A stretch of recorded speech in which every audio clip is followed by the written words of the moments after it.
नमस्कार दोस्तों, आप सभी का मेरे चैनल पर स्वागत है।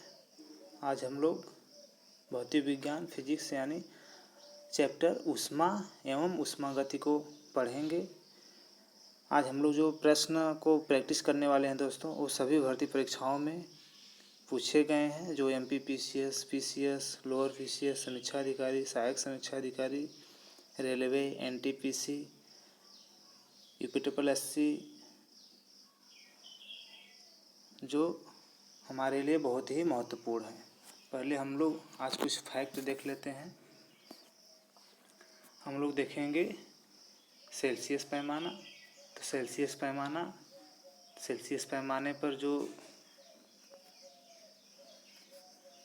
बर्फ़ है उसका गलनांक, बर्फ़ का गलनांक कितना होता है? 0°C।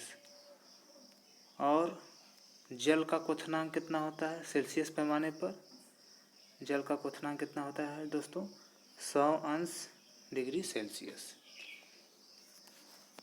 एक तो ये हो गया सेल्सियस पैमाने पर। अब केल्विन पैमाने पर हम लोग देखते हैं। तो केल्विन पैमाने पर देखेंगे तो उसमें बर्फ़ का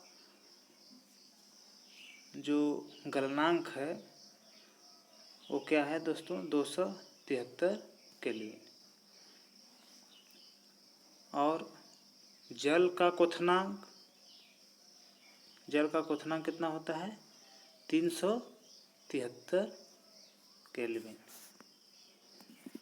इसको आप लोग याद करेंगे और हम लोग कुछ देखते हैं। तो K इक्वल टू क्या होता है? C plus 273। तो केल्विन, तो C इक्वल टू क्या होता है? 100 प्लस 273 इक्वल टू 373 केल्विन। और जो हमारा फार्मूला है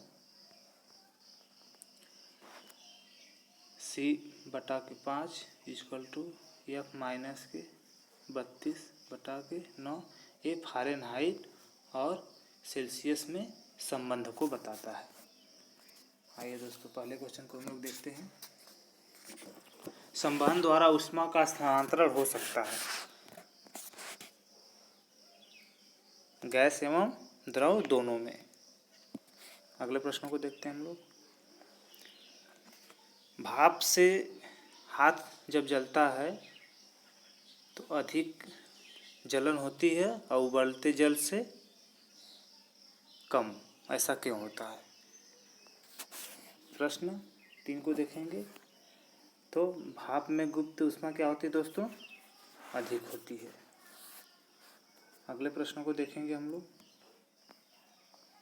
प्रश्न 4 देखेंगे। 1 ग्राम बर्फ को 0°C तापक्रम के से वाष्प में 100°C तापक्रम तक ले जाने के लिए कितने कैलोरी ऊष्मा की आवश्यकता होती है? क्या बोल रहा है? 0 टेम्परेचर से कहाँ तक लेके जाना है? 100 टेम्परेचर तक। तो कितने कैलोरी ऊष्मा की आवश्यकता होगी दोस्तों? तो इसमें हम लोग क्या देखते हैं? जो गलन की गुप्त ऊष्मा होती है वो कितनी होती है? 80 कैलोरी प्रति ग्राम। और जो आपका ये क्या हो गया? ये आपका गलन की गुप्त ऊष्मा होगी 80 कैलोरी प्रति ग्राम। और वाष्पन की गुप्त ऊष्मा कितनी होती है? वाष्पन की गुप्त ऊष्मा होती है 540 कैलोरी प्रति ग्राम। और कहाँ तक लेके जाना है? 100°C तक लेके जाना है। तो आपका कितना हो जाएगा? 540 प्लस 100 प्लस 80। तो 0 हो गया। 8 4 12 को 2, 5 1 6 1 7, 720। तो आपका ऑप्शन हो गया C 720। अगले प्रश्न को देखते हैं हम लोग। कितना तापमान होने पर पाठ्यांक सेल्सियस और फ़ारेनहाइट तापमापियों में एक ही होंगे? तो कितना होता है दोस्तों? -40। आपको बताया गया है C/5 एफ माइनस 32/9। इस पे आप क्या करेंगे, इस पे आप सी इक्वल टू -40 रखेंगे या एफ इक्वल टू -40 रखेंगे तो -40 ही आएगा। चलिए अगले प्रश्न को देखते हैं हम लोग। प्रश्न 8 को देखेंगे। किस बिंदु पर फ़ारेनहाइट तापक्रम सेंटीग्रेड तापमान का दोगुना होता है?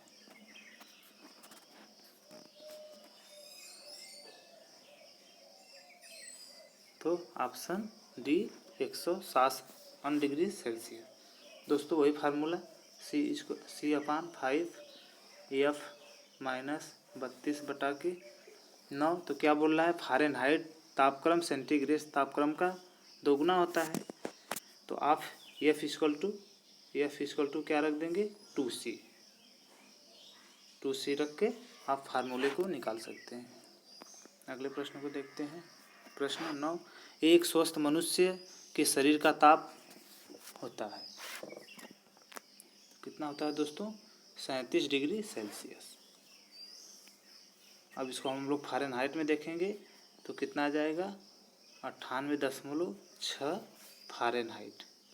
इससे ज़्यादा यदि हमें दिखाई दे पैमाने पर तब हम मानेंगे कि व्यक्ति को बुखार है। इसको हम लोग सभी लोग बोलते 100 डिग्री बुखार, इसको डिग्री में नहीं बोलेंगे दोस्तों, इसको हम लोग क्या बोलेंगे, इतना फ़ारेनहाइट। अगले प्रश्न को देखते हैं। परम शून्य ताप क्या होता है? प्रश्न 19 क्या है, सैद्धांतिक रूप से न्यूनतम संभव तापमान, जो कितना होता है, -273.15 डिग्री सेल्सियस।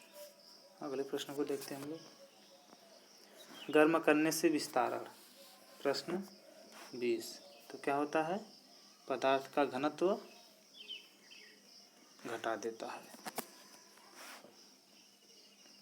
किसी पदार्थ का घनत्व उसके द्रव्यमान तथा उसके आयतन के अनुपात का होता है। द्रव्यमान तथा उसके आयतन के अनुपात का होता है। तो घनत्व इक्वल टू का होता है, द्रव्यमान बटा के आयतन।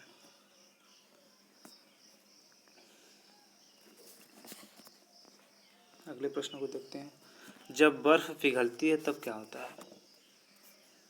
प्रश्न 21। तो आयतन घट जाता है। अगले प्रश्न को देखते हैं हम लोग दोस्तों। थर्मोस्टेट का प्रयोजन क्या है? प्रश्न 23। क्या है दोस्तों, तापमान को स्थिर रखना। अगले प्रश्न को देखते हैं। प्रश्न 27। रेफ्रिजरेटर में थर्मोस्टेट का क्या कार्य है? क्या कार्य है दोस्तों? तो इसका है एक समान तापमान को बनाए रखना। रेफ्रिजरेटर यानी फ्रिज। आइए अगले प्रश्न को देखते हैं।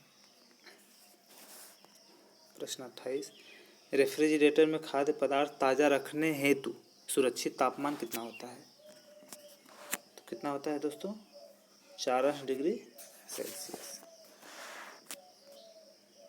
अगले प्रश्न को देखते हैं। प्रश्न संख्या 35। शीशे की छड़ जब भाप में रखी जाती है इसकी लंबाई बढ़ जाती है, परंतु इसकी चौड़ाई क्या होती है? लंबाई बढ़ जाती है तो चौड़ाई में क्या परिवर्तन होता है? तो चौड़ाई भी बढ़ती है। शीशे की छड़ को भाप में रखे जाने पर इसकी लंबाई के साथ साथ उसकी चौड़ाई यानी व्यास में भी वृद्धि होती है। दोस्तों इसी तरह से हम लोग जितने क्वेश्चन पूछे गए हैं सिविल से लेकर 4th क्लास तक सभी प्रश्नों को प्रैक्टिस करने वाले हैं। पूरे साइंस को हम लोग देखेंगे। दोस्तों वीडियो अच्छे लगे तो लाइक, सब्सक्राइब और शेयर करिएगा। आप सभी का धन्यवाद।